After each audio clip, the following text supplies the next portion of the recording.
నమస్తే, welcome to hello doctor.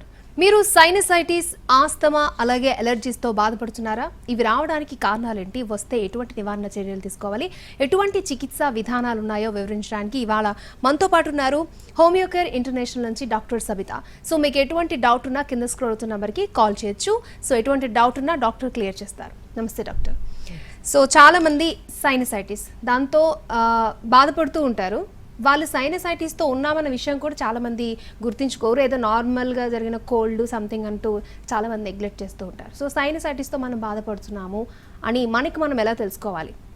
Usually sinusitis అనేవి starting స్టేజ్లో మనకు ఓన్లీ నోస్తో వచ్చినటువంటి డిస్టర్బెన్స్ కనిపించే అవకాశం ఉంటుంది. అంటే స్టఫీ నోస్ కానివ్వండి, డిశ్చార్జ్ ఫ్రమ్ నోస్, ముక్కు నుంచి నీరు కారటము, ఇవన్నీ కనిపిస్తూ ఉన్నప్పుడు ఇది ఎలర్జిక్ రైనైటిస్గా మనం తీసుకుంటూ ఉంటాం. Or else only rhinitis. అయితే మనకి ఈ మధ్యకాలంలో సైనసైటిస్ అనేది చాలా ఎక్కువగా ఎక్స్టెండ్ అయిపోయిన తర్వాతే పేషెంట్ ప్రజెంట్ చేస్తున్నారు. ఇక్కడ ఏమవుతుందంటే సైనసస్ అంటే మన ఫేస్లో ఉన్నటువంటి ఎయిర్తో నిండి ఉన్నటువంటి స్పేసెస్ అని చెప్పుకోవచ్చు. ఇది మనకి మ్యాక్సిలరీ సైనస్ అంటే ముక్కు ఇరుపక్కల ఉన్నటువంటి స్పేస్ని మ్యాక్సిలరీ అంటాము. ఐబ్రోస్ పైన ఉన్నటువంటిది ఫ్రాంటల్ సైనస్ అంటాము. అలాగే ముక్కు వెనక భాగం అంటే కంటి వెనక భాగంలో ఉన్నట్టు స్ఫెనాయిడల్, ముక్కు ఇరువైపులా ఉన్నది అంటే కంటి మధ్యలో ఉన్నది ఎథ్మాయిడల్. సో ఇవన్నీ కూడా సైనసెస్ ఎంటీ స్పేసెస్ ఎయిర్తో నిండి ఉంటుంది. ఎలా అయితే ముక్కులో మనకి ఎయిర్ ప్యాసేజ్కి వీలుగా ఉంటుందో అలాగే సైనసెస్ కూడా ఎయిర్తో నిండి ఉన్నటువంటి స్పేసెస్. ఈ స్పేసెస్లో ఫ్లూయిడ్ ఒకవేళ అక్యుములేట్ అయిపోతాయి అంటే ఎప్పుడైతే మనకి ఇన్ఫెక్షన్తో కూడినటువంటి మ్యూకస్ మెమ్బ్రేన్ రియాక్షన్ అవుతుందో, ముక్కులో ఎలాగైతే ఫ్లమ్ రిలీజ్ అవుతూ ఉంటుందో అలాగే సైనసెస్లో కూడా ఫ్లూయిడ్ అనేది అక్యుములేట్ అయిపోతూ ఉంటుంది. అప్పుడే దాని యొక్క సిమ్టమ్స్ అనేది డెవలప్ అవుతాయి. అక్కడ మనకి మెయిన్గా ఫ్లూయిడ్ అక్యుములేట్ అవుతున్న కొద్దీ పెయిన్ డెవలప్ అయ్యే అవకాశం ఉంటుంది. ఆ యొక్క డిశ్చార్జ్ ఏదైతే ఉందో ఫ్లమ్ అక్యుములేషన్ అయితే అది కూడా ముక్కు ద్వారా మనకి నోటి భాగంలో అంటే ముక్కు వెనక భాగం నుంచి థ్రోట్లోకి ఈ యొక్క డిశ్చార్జ్ అనేది డ్రైన్ అవుతూ వస్తుంది. దీన్నే మనం పోస్ట్ నాసల్ డిశ్చార్జ్ అంటాం.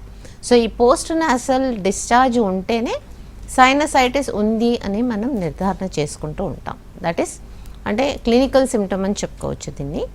బట్ సిటీపీఎన్ఎస్ చేసినట్టయితే కనుక ఈ యొక్క స్పేసెస్ ఏవైతే ఉన్నాయో మ్యాక్సిలరీ సైనస్, స్ఫెనాయిడల్, ఎథ్మాయిడల్, ఫ్రాంటల్ సైనసెస్, ఈ సైనసెస్లో ఫ్లమ్ నిండిపోయి ఉన్నటువంటిది మనకు సిటీపీఎన్ఎస్లో క్లియర్గా కనిపిస్తుంటుంది. దీన్నే మనం సైనసైటిస్ అంటూ ఉంటాం.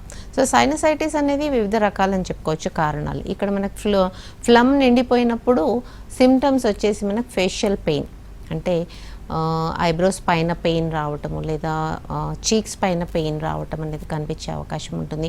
హెవీనెస్ ఆఫ్ హెడ్ అంటే చాలామందికి తలనొప్పి విపరీతంగా వచ్చేటువంటి అవకాశం ఉంటుంది. రెండోది వచ్చేసి మనకి డిశ్చార్జ్ అంటే ముక్కు ఎప్పుడూ కూడా డ్రైన్ అవుతూ ఉంటుంది. అంటే ఫ్లమ్ అనేది నిండిపోవటం, నాజల్ బ్లాక్ అవ్వటము, ముక్కు నుంచి వెనక భాగం నుంచి నోట్లోకి ఫ్లమ్ రావటము, ఇవన్నీ కూడా ఎప్పుడైతే ఫ్లూయిడ్ అక్యుములేషన్ ఉంటుందో అక్కడ మనకి బ్యాక్టీరియల్, వైరల్ ఇన్ఫెక్షన్స్ కూడా యాడ్ ఆన్ అయ్యేటువంటి అవకాశం ఉంటుంది. సో ఇమ్యూనిటీ తక్కువ ఉన్న వాళ్ళలో ఈ యొక్క ఇన్ఫెక్షన్ అనేది ఎక్కువ రోజులు ఉండేటువంటి అవకాశం ఉంటుంది. సో దీన్ని మనం acute, sub acute, chronic conditions అనేది కూడా మనం డివైడ్ చేసుకుంటూ ఉంటాం. సో అక్యూట్ కండిషన్ అంటే చాలా ఎక్కువ మందికి రెగ్యులర్గా కాకుండా వన్స్ ఇన్ ఎ వైల్ అంటే ఎప్పుడో ఒకసారి రావటం, అది వైరల్ కానీ బ్యాక్టీరియల్. ఫర్ ఎగ్జాంపుల్ ఇంతకుముందు మనము కోవిడ్ అని చెప్పుకోవచ్చు. That is of course a viral infection. Acute అని చెప్పుకోవచ్చు. అది అందరికీ వస్తుంది, ఎలర్జిక్ కాదు అది. అలాగే రెండోది వచ్చేసి బ్యాక్టీరియల్ ఇన్ఫెక్షన్స్ కూడా ఉండవచ్చు. Like any flu also is considered as infection. So మనకి ఇది అక్యూట్ కండిషన్లో 2 to 3 వీక్స్లో తగ్గిపోయే అవకాశం ఉంటుంది. సబ్ అక్యూట్ అంటే 4 వీక్స్ కంటే ఎక్కువగా ఉండటం, కొంతమందికి 3 months to 4 months రెగ్యులర్గా ఇన్ఫెక్ట్ అయిపోతూ ఉండటము, రెగ్యులర్గా సిమ్టమ్స్ డెవలప్ అవటము, దీనే మనం సైనసైటిస్ క్రానిక్ అంటాం. సో ఇలా క్రానిక్ సైనసైటిస్తో బాధపడే వాళ్ళలో చాలా ఇబ్బందులు ఫేస్ చేసే అవకాశం ఉంటుంది. వాళ్ళు నార్మల్ యాక్టివిటీ చేయలేకపోవడం, ఫర్ ఎగ్జాంపుల్ వాళ్ళ డే టు డే రొటీన్లో కూడా డిస్టర్బ్ అయ్యేటువంటి అవకాశం ఉంటుంది, స్పీచ్లో డిస్టర్బ్ అయ్యే అవకాశం ఉంటుంది. సిమ్టమ్స్ వచ్చేసి ఫేషియల్ పెయిన్, డిశ్చార్జే కాకుండా చాలా మందిలో స్మెల్ కోల్పోవటము, అలాగే కొంతమందికి ఇన్ఫెక్షన్ అనేది విపరీతంగా అవటం, టేస్ట్ కూడా కోల్పోవడం అనేది జరుగుతూ ఉంటుంది. సో ఇక్కడ మనకి ఎక్కువగా ఎప్పుడైతే ఈ సిమ్టమ్స్ అనేది ఎక్కువ కాలం పాటు ఉన్నట్టయితే కనుక యూజువలీ ఈ ఇన్ఫెక్షన్ అనేది లంగ్ వరకు కూడా పాస్ అయ్యేటువంటి అవకాశం ఉంటుంది. సో అప్పుడే మనకి బ్రాంకైటిస్తో బాధపడేటువంటి అవకాశం ఎక్కువగా ఉంటుంది. సో సైనసైటిస్ని, రైనైటిస్ని కంట్రోల్ చేయకపోతే నెక్స్ట్ స్టేజ్ బ్రాంకైటిస్ డెవలప్ అయ్యే అవకాశం ఉంటుంది. ఓకే అండి, ఫస్ట్ కాలర్ సురేష్ గారు ఫ్రమ్ హైదరాబాద్. సురేష్ గారు, మీ సమస్య ఏంటో చెప్పండి. మనతో పాటు డాక్టర్ సబితా ఉన్నారు, మాట్లాడండి. నమస్తే మేడం. మాట్లాడండి. హలో, చెప్పండి సురేష్ గారు. నమస్తే మేడం. మేడం, నాకు యాక్చువల్లీ ఈ మధ్య ఫ్రీక్వెంట్ గా కోల్డ్ అవుతుందండి, వితౌట్ నో రీజన్ తుమ్ములు వస్తున్నాయండి కంటిన్యూస్ గా. ఓకే. అంటే ముక్కు బ్లాక్ అవుతుందండి. ఓకే. సో నేను ఇదివరకు డాక్టర్ దగ్గర వెళ్ళానండి, ఆయుర్వేదిక్ వాడాను. 3 years బాగానే పనిచేసింది, మళ్ళీ స్టార్ట్ అయిందండి రీసెంట్ గా. ఓకే, ఏం మెడిసిన్ వాడారు? నేను గుర్తులేదండి, ayurvedic medicines.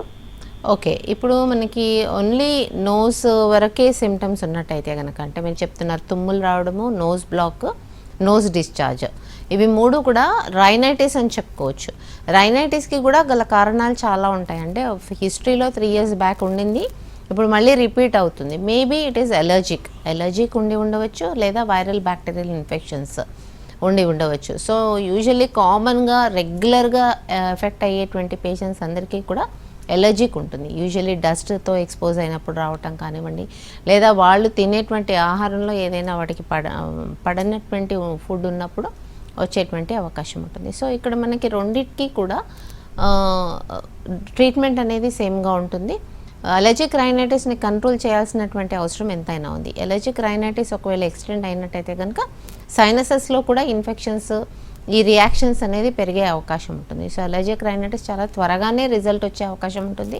Homeopathy treatment, constitutional treatment తీసుకుంటే కనుక పూర్తిగా మళ్ళీ రాకుండా కూడా చేసేటువంటి అవకాశం, రూట్ కాజ్ నుంచి ఈ ట్రీట్మెంట్ ఇవ్వడం జరుగుతుంది. పూర్తిగా 100% అని చెప్పుకోవచ్చు. అలర్జిక్ రైనైటిస్ని 100% క్యూర్ ఇవ్వచ్చు. ఓకే అండి, సో ఇప్పుడు సైనసైటిస్తో బాధపడుతున్న వాళ్ళు హెడ్ బాత్ చేయాలన్నా, లేకపోతే వర్షంలో బై మిస్టేక్ తడిచినా, చల్లగాలి పీల్చినా చాలా ఇబ్బందులు పడుతూ ఉంటారు. సో వీళ్ళకి సొల్యూషన్ అంటే ఏమి ఉండదంటారా? యూజువల్లీ మీరు అన్నట్టు సైనసైటిస్తో బాధపడే వాళ్ళలో హెడ్ బాత్ చేయంగానే అగ్రవేట్ అవ్వటం, ఇమ్మీడియట్గా హెడేక్ రావటం అనేది చాలా మందిలో కనిపిస్తూ ఉంటుంది. రెండో సిమ్టమ్ వచ్చేసి ఏదైనా కోల్డ్ ఎయిర్కి ఎక్స్పోజ్ అయినా కానీ, సింపుల్ ఏసీ ఎయిర్కి ఎక్స్పోజ్ అయినా కానీ ఇన్ వెహికల్, అలాగే కొంతమందికి చల్లగాలి ఎర్లీ మార్నింగ్ లేవగానే వాళ్ళకి సిమ్టమ్స్ అనేది అగ్రవేట్ అయ్యేటువంటి అవకాశం ఉంటుంది. ఇవన్నీ కూడా సైనసైటిస్కి వెరీ కామన్ సిమ్టమ్స్ అని చెప్పుకోవచ్చు. సైనసైటిస్కి ఫేషియల్ పెయిన్ రావడం, హెడేక్ రావడం అనేది కామన్ సిమ్టమ్. సో సైనసైటిస్ ఒక్కసారి డిటెక్ట్ అయిన వెంటనే దానికి ట్రీట్మెంట్ అనేది తీసుకోవాల్సినటువంటి అవసరం ఉంటుంది. ట్రీట్మెంట్ తీసుకుంటే హోమియోపతి కాన్స్టిట్యూషనల్ ట్రీట్మెంట్తో సైనసైటిస్ని పూర్తిగా తగ్గించవచ్చు. మా దగ్గర చాలా సివియర్ సిమ్టమ్స్ వచ్చినటువంటి, అంటే సర్జరీ చేయాల్సినటువంటి అవసరం, లేదా ఎర్లీ స్టేజ్లో చిన్న పిల్లల్లో కూడా అడినాయిడ్స్, పాలిప్స్ డెవలప్ అయిపోతూ ఉంటాయి. ఫ్లమ్స్ ఎప్పుడైతే బాగా అక్యుములేట్ అయిపోతూ ఉంటాయో, ఎప్పుడైతే ఈ రియాక్షన్స్ అనేది మ్యూకస్ మెంబ్రెయిన్ అనేది వాళ్ళకి ఏదైతే ఎలర్జన్ ఉంటుందో, అంటే maybe it is dust particle, maybe bacteria, maybe virus, ఈ యొక్క మ్యూకస్ మెంబ్రెయిన్ రియాక్ట్ అయ్యి హిస్టమిన్ రిలీజ్ అయ్యి అక్కడ ఉన్నటువంటి మ్యూకస్ మెంబ్రెయిన్ అనేది వాపు గురైనందుకు, రిపీటెడ్గా గురవుతూ వచ్చినందువల్ల ఇక్కడ అడినాయిడ్స్ కానీ పాలిప్స్ కానీ డెవలప్ అయ్యేటువంటి అవకాశం ఉంటుంది. ఈ అడినాయిడ్స్, పాలిప్స్ డెవలప్ అయిపోయిన తర్వాత సర్జికల్ కేస్ అంటూ ఉంటారు. సో ఆ సర్జికల్ కేసెస్ కూడా హోమియోపతి కాన్స్టిట్యూషనల్ ట్రీట్మెంట్తో పూర్తిగా అడినాయిడ్స్ని కూడా, పాలిప్స్ని కూడా తగ్గించినటువంటి కేసెస్ ఉన్నాయి. సో సైనసైటిస్ సిమ్టమ్స్ కనిపించిన వెంటనే మీరు హోమియోపతి కాన్స్టిట్యూషనల్ ట్రీట్మెంట్ తీసుకున్నట్టయితే కనుక పూర్తిగా దీన్ని అరికట్టవచ్చు. ఇకపై ఇంకో సెకండ్ స్టేజ్ అని చెప్పుకోవచ్చు. అంటే ఎప్పుడైతే సైనసైటిస్ అన్ట్రీటెడ్ ఉంటుందో ఇది ఎక్స్టెండ్ అవుతూ వస్తుంది, అంటే లంగ్స్కి కూడా ఎక్స్టెండ్ అయ్యేటువంటి అవకాశం ఉంటుంది. గొంతులో ఉన్నటువంటి డిఫికల్టీ డెవలప్ అయ్యేటువంటి అవకాశం ఉంటుంది. ఎప్పుడైతే సైనసైటిస్ని ట్రీట్మెంట్ తీసుకున్నటువంటి స్టేజ్లో it may extend to lungs, అంటే బ్రాంక్యూల్స్ వరకు కూడా వెళ్ళిపోవడం, లేదా ఇయర్ ఇన్ఫెక్షన్స్. బికాస్ మనకు సైనస్ నుంచి ఇయర్కి కూడా దెర్ ఈజ్ అ కనెక్షన్. అక్కడ కూడా మనకి యూస్టేకియన్ ట్యూబ్ ఇవన్నీ కూడా మ్యూకస్తో ఫిల్అప్ అయిపోవటం వల్ల చెవు నొప్పి కూడా రావటం అనేది జరుగుతుంటుంది. సో ఈ యొక్క ఎలర్జీతో వచ్చినటువంటి సైనసైటిస్ని పూర్తిగా కంట్రోల్ చేయాల్సినటువంటి అవసరం ఎంతైనా ఉంది. ఓకే అండి, నెక్స్ట్ కాలర్ జ్యోతి గారు ఫ్రమ్ వైజాగ్. జ్యోతి గారు మీ సమస్య ఏంటో చెప్పండి. మనతో పాటు డాక్టర్ సబితా ఉన్నారు, మాట్లాడండి. నమస్తే మేడం. మా పాపకి అంటే తనకి 7 years. ఓకే. తనకి లాస్ట్ ఇయర్ సైనస్ ప్రాబ్లం వల్లే, అది మీరు చెప్పారు కదా నోస్ కి పక్కన ఖాళీగా ఉంటదని, అవును. అక్కడ చిన్నది ఇన్ఫెక్షన్ స్ప్రెడ్ అయ్యి అది కండభాగం పెరిగి నోస్ అనేది బ్లాక్ అయిపోయింది మేడం తనకి. ఓకే. సో దానికి సర్జరీ చేయించాము. బట్ అది మళ్ళీ కంటిన్యూ అయ్యి ఇప్పుడు లెఫ్ట్ నోస్ లోకి వచ్చింది అంటున్నారు. సో మళ్ళీ సర్జరీ పడే అవకాశం ఉంటుంది అన్నారు. సో దీనికి పర్ఫెక్ట్ గా క్యూర్ అనేది ఉండదా మేడం? ఖచ్చితంగా ఉంటుందమ్మా. యాక్చువల్గా సర్జరీ అవసరం లేకుండా ఉండింది. మీకు రైట్ సైడ్ అయినా లెఫ్ట్ సైడ్ అయినా ఇక్కడ ఏంటంటే సెన్సిటివిటీ అనేది తగ్గించాలి. ఏదైతే అక్యుములేషన్ ఆఫ్ మ్యూకస్ ఉంది అక్కడ డెవలప్ అయిపోతుంది, బ్లాక్ అయిపోతుంది. ఈ సెన్సిటివిటీ తగ్గించకపోతే మీరు మళ్ళీ సర్జరీ చేసినప్పటికీ మళ్ళీ రిపీట్ అయ్యే అవకాశం ఉంటుంది. Mucus accumulation, sensitivity, histamine production, ఇవి ఈ యొక్క ఎలర్జిక్ రియాక్షన్ ఏదైతే ఉందో ఇది తగ్గించడం అనేది హోమియోపతి కాన్స్టిట్యూషనల్ ట్రీట్మెంట్తో సాధ్యమవుతుంది. ఇది పూర్తిగా తగ్గించే అవకాశం ఉంటుంది మెడిసిన్స్తోనే. మీకు ఏ సర్జరీ కూడా అవసరం పడదు. ఈవెన్ అడినాయిడ్స్ పాలిప్స్ ఉన్నా, నాసల్ అబ్స్ట్రక్షన్ ఉన్నా, డీవియేటెడ్ నాసల్ సెప్టమ్ ఉన్నా కానీ అక్కడ ఫ్లమ్ ప్రొడక్షన్ అక్యుములేషన్ అనేది తగ్గిస్తే కనుక మీకు పర్మనెంట్ సొల్యూషన్ అని చెప్పుకోవచ్చు. రూట్ కాజ్ వచ్చి ఇక్కడ మనకి ఎలర్జిక్ రియాక్షన్ ఉంటుంది ఎక్కువ మటుకు. సో ఆ ఎలర్జిక్ రియాక్షన్ వల్ల వచ్చినటువంటి ఈ సెన్సిటివిటీ రియాక్షన్ని తగ్గిస్తే మీకు పూర్తిగా బ్లాక్ కూడా తగ్గే అవకాశం ఉంటుంది.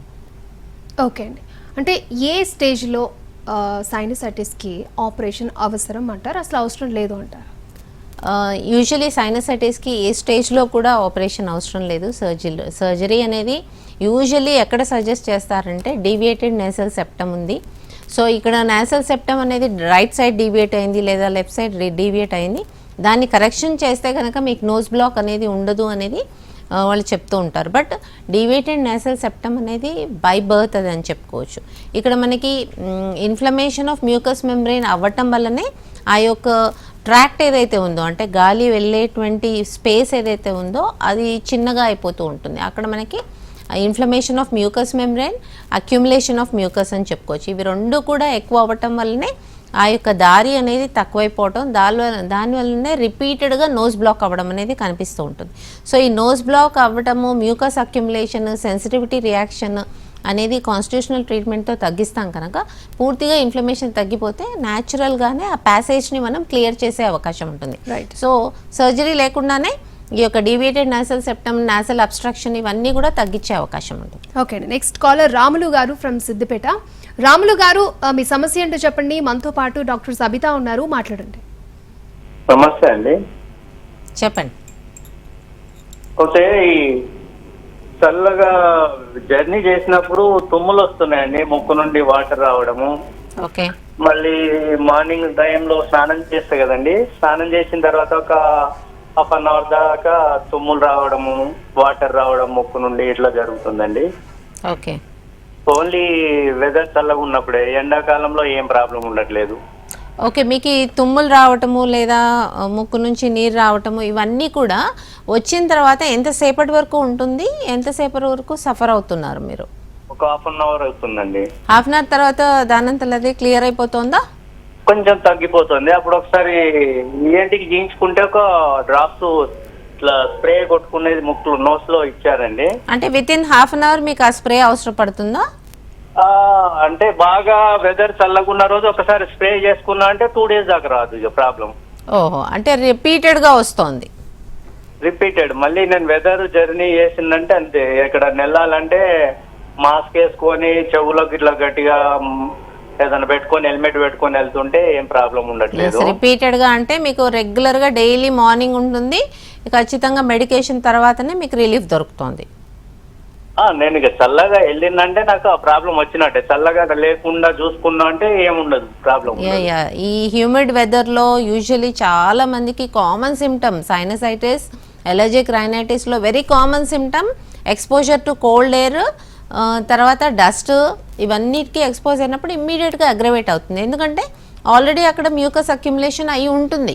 సో కోల్డ్ ఎయిర్ అవ్వగానే ఇంకొద్దిగా పెరిగే అవకాశం ఉంటుంది అనమాట. సో ఇవన్నీ కూడా మీకు హోమియోపతి కాన్స్టిట్యూషనల్ ట్రీట్మెంట్తో పూర్తిగా తగ్గే అవకాశం ఉండదు. మీకు ఓన్లీ ఎలర్జిక్ రైనైటిస్ అని చెప్తున్నారు, అంటే ముక్కు భాగం నుంచి వెనక భాగం నుంచి నోట్లో కఫం వస్తుంటే కనుక టైం ఎక్కువ పడుతుంది. బట్ ఓన్లీ ఎలర్జిక్ రైనైటిస్ ముక్కు వరకే బ్లాక్ అవుతుంది, ఇంకా వేరే సిమ్టమ్స్ లేవు అనేది డాక్టర్ నిర్ధారణ చేస్తారు. మీకు ఎంతవరకు సివియారిటీ ఉంది సిమ్టమ్స్ అని, దాన్ని బట్టి మీకు ఎంత టైం పీరియడ్ పడుతుంది అనేది కూడా చెప్తారు. సో ఎలర్జిక్ రైనైటిస్కి కూడా పర్మనెంట్ సొల్యూషన్ ఉందండి. ఈ యొక్క సెన్సిటివిటీ రియాక్షన్ని తగ్గించే అవకాశం ఉంటుంది. ఓకే అండి. నెక్స్ట్ కాలర్ కృష్ణారావు గారు ఫ్రమ్ కృష్ణా జిల్లా. కృష్ణారావు గారు, మీ సమస్య ఏంటో చెప్పండి. మనతో పాటు డాక్టర్ సబితా ఉన్నారు, మాట్లాడండి. మేడం చెప్పండి కృష్ణారావు గారు. ఈ చలిగాలికి ఎక్స్పోజ్ అయినా లేకపోతే ఏసీలో కూర్చున్నా ఇట్లా వాళ్ళ తడిచినా ఇట్లా జలుబు దగ్గు వచ్చేయడం, ఆయాసం వచ్చేస్తుంది మేడం. ఆయాసం కూడా వస్తుంది. అవును. ఎప్పటి నుంచి ఉంది మీకు ఇది? ఇది ఒక 5-10 years నుంచి ఉందండి. దాన్ని ఇదివరకు ఇది పాజిటివ్ అనే పత్రం మందు వాడాము. ఓకే ఒక 2 years అట్లా వాడా, మళ్ళీ ఆపేసాం, మళ్ళీ వస్తుందండి అట్లా. ఓకే. సో సివియారిటీ ఎక్కువ ఉంది కాబట్టి టైం ఎక్కువ తీసుకుంటుంది. మీరు హోమియోకేర్ ఇంటర్నేషనల్కి రండి. హోమియోపతి కాన్స్టిట్యూషనల్ ట్రీట్మెంట్ తీసుకున్న తర్వాత తీవ్రత తగ్గిపోతూ ఉంటుంది. డిపెండ్స్ అపాన్ ఈ సివియారిటీ, అంటే మీకు ఎంత సివియర్గా ఉంది. ఆస్తమా అనేది ఉంది అని చెప్తున్నారు, దమ్ము వస్తుంది, ప్లస్ మీ ఏజ్ రిలేటెడ్, అంటే కొంతమందికి ఏజ్ పెరుగుతున్న కొద్దీ, అలాగే డయాబెటిక్ పేషెంట్స్కి ఫంగల్ ఇన్ఫెక్షన్స్ రిపీటెడ్గా వచ్చేటువంటి అవకాశం ఉంటుంది. సో అలాంటి వాళ్ళకి ఇమ్యూనిటీ కూడా బూస్ట్ చేయాల్సిన అవసరం ఉంటుంది. బికాస్ ఈ ఇన్ఫెక్షన్స్ రిపీటెడ్గా రావటం వల్ల కూడా మీకు రిపీట్ అయ్యే ఛాన్సెస్ ఎక్కువ ఉంటాయి. ఓకే అండి. సో అలాగే ఎటువంటి జాగ్రత్తలు తీసుకోవాలి? ఏ సీజన్ అయినా కూడా వాళ్ళు బాధపడుతూనే ఉంటారు, సైనసైటిస్ కానీ, దీనికి సంబంధించి ఎటువంటి జాగ్రత్తలు తీసుకోవాలి? ఎస్, జాగ్రత్తల విషయానికి వస్తే కనుక సైనసైటిస్ డెవలప్ అవుతుంది అంటే మేబీ ఐజీఈ లెవెల్స్, అంటే allergic levels in their bodies high అని చెప్పుకోవచ్చు. Allergic rhinitis, allergic sinusitis or allergic bronchial asthma. So ఇవి మూడు కూడా మనకి ఎలర్జీ కండిషన్స్ అని చెప్పుకున్నప్పటికీ వాళ్ళు ఒకవేళ సివియారిటీ ఉన్నట్టయితే కనుక, అంటే ఎంత టైం పీరియడ్ వరకు వాళ్ళు సఫర్ అవుతున్నారు, దానివల్ల వాళ్ళకి ఎంతవరకు ఎన్ని ఫ్రీక్వెంట్ అటాక్స్ వస్తూ ఉన్నాయి, ఎంత రిపీటెడ్గా వస్తుంది, యూజువల్లీ 4 weeks కంటే ఎక్కువగా ఉంటుంది ఈ యొక్క ప్రాబ్లం అని అంటే ఖచ్చితంగా అది క్రానిక్ కేసుగా తీసుకోవాల్సినటువంటి అవసరం ఉంటుంది. ఆ యొక్క ఫ్రీక్వెన్సీ ఆఫ్ అటాక్స్ తగ్గించడం, సివియారిటీ ఆఫ్ అటాక్స్ తగ్గించడం, అలాగే లంగ్ కెపాసిటీ అనేది ఎంతవరకు ఎఫెక్ట్ అవుతుంది అనేది కూడా చూసుకోవడం చాలా ఇంపార్టెంట్. యూజువల్లీ 40+, 50+ ఏజ్ గ్రూప్స్లో డయాబెటిక్ పేషెంట్స్లో లంగ్ కెపాసిటీ తగ్గకుండా చూసుకోవడం అనేది జాగ్రత్తలు తీసుకోవాల్సినటువంటి అవసరం ఉంటుంది. ఇక్కడ లంగ్ కెపాసిటీ తగ్గుతున్నట్టయితే కనుక వాళ్ళకి ఖచ్చితంగా క్రానిక్ ట్రీట్మెంట్ ఇవ్వడం, అలాగే లంగ్ కెపాసిటీ పెరిగేటట్టుగా ట్రీట్మెంట్ ఇవ్వడం అనేది జరుగుతుంది.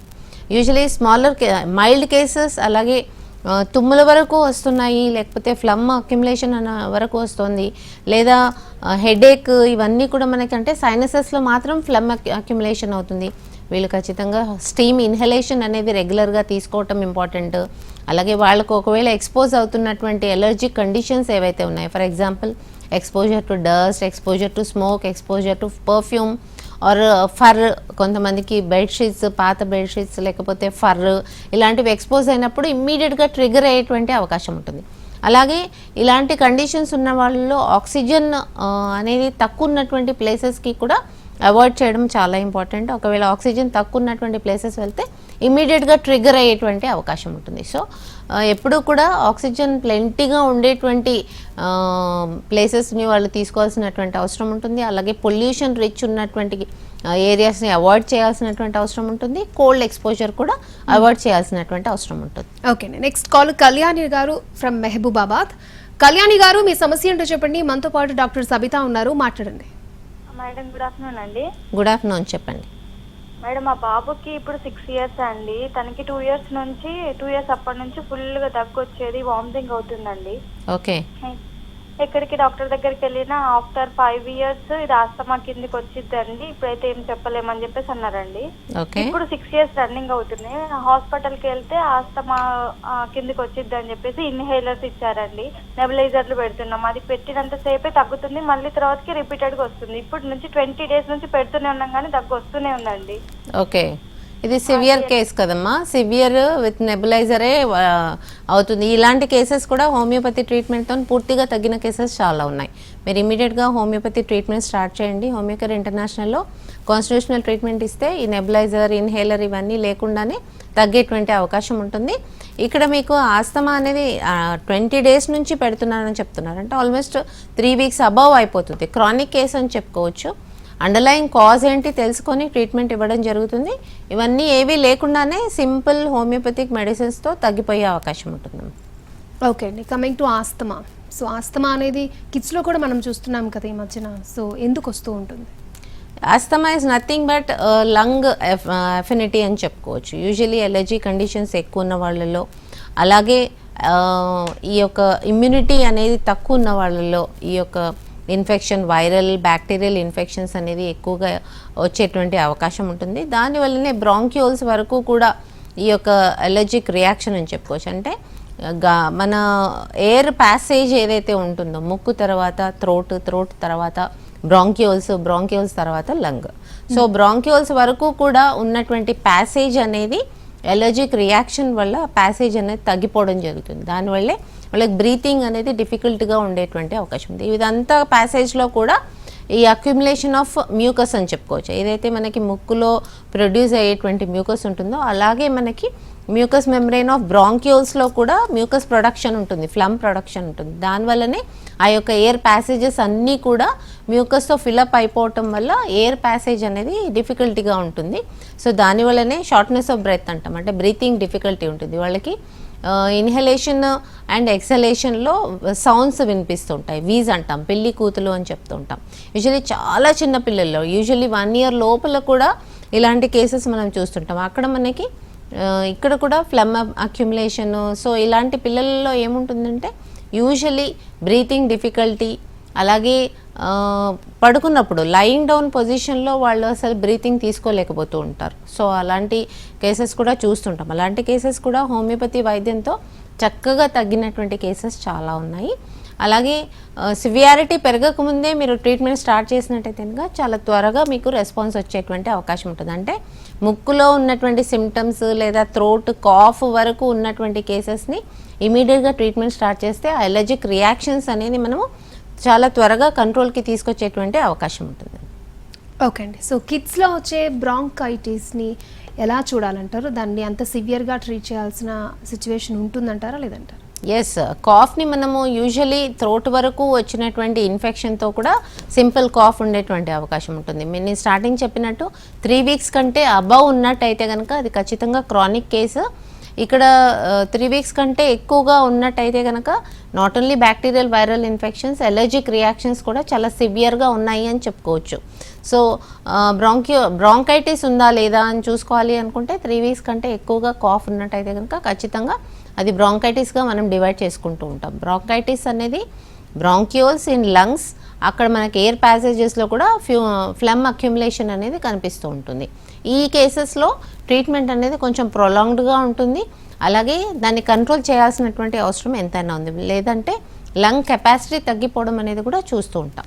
సో సింపుల్ కాఫ్ కదా ఇది తగ్గిపోతుంది అనేది అనుకోకుండా, ఒకవేళ కాఫ్ అనేది ప్రొలాంగ్డ్గా ఉన్నట్టయితే కనుక, అంటే 3 weeks కంటే అబవ్ ఉన్నట్టయితే కనుక ట్రీట్మెంట్ ఇమీడియట్గా అవసరం ఉంటుంది. నాట్ ఓన్లీ ఇన్ కిడ్స్, చిల్డ్రనే కాకుండా ఈవెన్ ఎల్డర్లీ పీపుల్లో కూడా కాఫ్ అనేది 3 weeks కంటే ఎక్కువగా ఉంది అని అంటే ఖచ్చితంగా అది సిఓపిడి, అంటే chronic pulmonary disease, obstructive pulmonary డిజీజ్గా మనం డివైడ్ చేసుకోవాల్సినటువంటి అవసరం ఉంటుంది.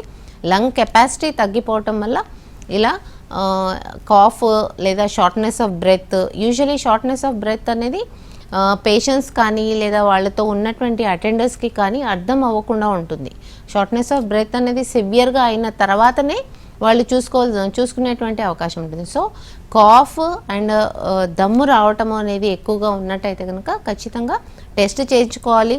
అది బ్రాంకైటిసా లేదా ఆస్తమానా లేదా టోటల్ లంగ్ ఇన్ఫెక్షనా అనేది డాక్టర్ దాన్ని డయాగ్నోస్ చేయడం జరుగుతుంది, దానికి ట్రీట్మెంట్ ఇవ్వడం జరుగుతుంది. సిఓపిడిలో కూడా యూజువల్లీ ఇంతకుముందు మనం బామురికి చూసినట్టుగా నెబులైజర్, ఇన్హేలర్ రెగ్యులర్గా తీసుకుంటున్నప్పటికీ వాళ్ళకి SpO2 అంటే అందాల్సినటువంటి ఆక్సిజన్ అనేది అందలేకపోవడం అనేది చూస్తూ ఉంటాం. సో SpO2 అనేది యూజువలీ నార్మల్ రేంజ్ వచ్చేసి 92 అబవ్ ఉండాల్సినటువంటి అవసరం ఉంటుంది. బట్ ఈ COPD ఉన్న వాళ్ళకి యూజువలీ 90 కంటే బిలో తగ్గిపోవడం అనేది చూస్తూ ఉంటాము. అలాగే యూజువలీ ఆస్తమా పేషెంట్స్కి కూడా SpO2 తగ్గేటువంటి అవకాశం ఉంటుంది. సో యూజువలీ COPD, ఆస్తమా, సైనసైటిస్ని చాలా యంగ్ స్టార్టింగ్ స్టేజెస్లోనే ట్రీట్మెంట్ స్టార్ట్ చేసుకోవడం అనేది ఇంపార్టెంట్. ఓకే, నెక్స్ట్ కాలర్ రాజు గారు ఫ్రమ్ అనంతపురం. రాజు గారు, మీ సమస్య ఏంటో చెప్పండి. మనతో పాటు డాక్టర్ సబితా ఉన్నారు, మాట్లాడండి. నమస్తే మేడం. నమస్తే, చెప్పండి. నాకు కొంచెం దగ్గు ఎక్కువ వస్తుంది మేడం, వెంటనే వస్తూ ఉంటుంది మేడం ఈ సమ్మర్ టైంలో మేడం. ఓకే, మీ ఏజ్ చెప్పండి. ఏజ్ వచ్చేసి 47 మేడం. 45. ఎప్పటి నుంచి ఉంది ఈ ప్రాబ్లం? ఇది 1 year లో ఇట్లా సమ్మర్ టైంలో వస్తుంది మేడం, కంటిన్యూ వస్తూ ఉంటుంది మేడం దగ్గు. ఓకే, సమ్మర్ టైంలోనా? అవును మేడం, ఇట్లా ఈ వర్షాకాలం కానీ ఇట్లా కానీ అట్లా ఎక్కువ అన్నమాట మేడం. Okay. దొరక కూడా ఎక్కువ వస్తుంది మేడం, దొరక ఎక్కువ వస్తుంది మేడం నాకు. ఓకే, గురక ఎక్కువ వస్తుంది. అవును మేడం. ఓకే, సో ఏమైనా టెస్టులు చేయించారా మీరు? బయట చూపించాం మేడం, ఏం లేదని కొన్ని టాబ్లెట్లు అవి ఇస్తే అప్పుడు తగ్గిపోతుంది, మరి కొన్ని రోజులకు 10-15 days మరీ వస్తుంది మేడం. ఓకే, సో రెగ్యులర్గా వస్తుంది. మీకు చిన్నప్పటి నుంచి ఆస్తమా ఉండడం, ఎలర్జీ ఉండటం ఏమైనా ఉందా? లేదు మేడం, ఇది ఒక 2-3 ఏళ్ళ నుంచి ఉంది మేడం. 2-3 ఏళ్ల నుంచే లంగ్ ఇన్ఫెక్షన్ వస్తోంది. అవును మేడం. సో ఖచ్చితంగా ఇది మీకు పూర్తిగా మెడికల్ చెకప్ చేయించాల్సినటువంటి అవసరం ఉంటుంది. ఈ లంగ్ ఇన్ఫెక్షన్ రావడానికి కారణం ఏంటి అంటే, చిన్నప్పటి నుంచి ఎలర్జీ, ఆస్తమా ఉన్న వాళ్ళకి రావటం వేరే, బట్ సడన్గా డెవలప్ అయినటువంటి COPD సిమ్టమ్స్ అంటే మీకు ఉన్నటువంటి రెగ్యులర్ కాఫ్, అలాగే మీరు మాట్లాడుతుంటే కూడా తెలుస్తూ ఉంది షార్ట్నెస్ ఆఫ్ బ్రెత్ కూడా ఉంది. సో ఖచ్చితంగా మీరు అన్ని పరీక్షలు చేయించుకోవాల్సినటువంటి అవసరం ఉంటుంది. మీరు ఒకసారి నియరెస్ట్ హోమియో కేర్కి రండి, దీనికి ఏంటి కారణం అయి ఉంటుంది అనేది కరెక్ట్గా అనలైజ్ చేసి మీకు డిస్క్రైబ్ చేయడం జరుగుతుంది. చిన్నప్పటి నుంచి ఆస్తమా, ఎలర్జీ లేని వాళ్ళకి ఇలా లంగ్ సిమ్టమ్స్ అనేది సడన్గా అపియర్ అవుతాయి. Maybe this also is allergy, అంటే కొంతమందికి చిన్నప్పటి నుంచి లేకపోయినా ఎలర్జీ సిమ్టమ్స్ డెవలప్ అయ్యే అవకాశం ఉంటుంది, బట్ రేర్ కండిషన్స్ అవి. యూజువలీ సడన్గా వచ్చినటువంటి ఆస్తమా, సడన్గా వచ్చినటువంటి SOBని, షార్ట్నెస్ ఆఫ్ బ్రెత్ని అనలైజ్ చేయడం అనేది చాలా ఇంపార్టెంట్. ఓకే డాక్టర్ సబ్దే గారు, థ్యాంక్ యూ సో మచ్. చాలా మంది కాలర్స్కి డౌట్స్ని క్లియర్ చేశారు, అలాగే చాలా చక్కగా వివరించినందుకు థ్యాంక్ యూ. రైట్, చూసారు కదా, ఇది ఈనాటి మన హలో డాక్టర్. నమస్తే.